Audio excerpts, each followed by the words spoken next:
ఒక మంత్రాన్ని చెప్తాను, జాగ్రత్తగా గుర్తుపెట్టుకోండి.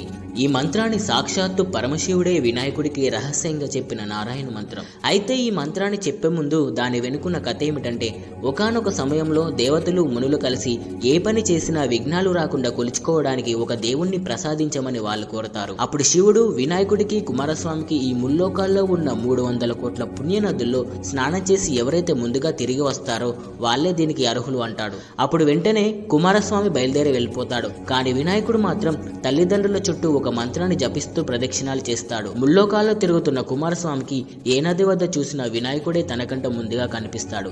తన గర్వాన్ని అణుచుకొని అన్నగారి మహిమ తెలుసుకున్న కుమారస్వామి వినాయకుడిని విజేతన చేస్తాడు. ఆ మంత్రమే సకృ నారాయణే త్యుక్త్వాం పుమాన్ కల్పశతత్రయం గంగాది సర్వతీర్థేషు స్నాతో భవతి పుత్రగా.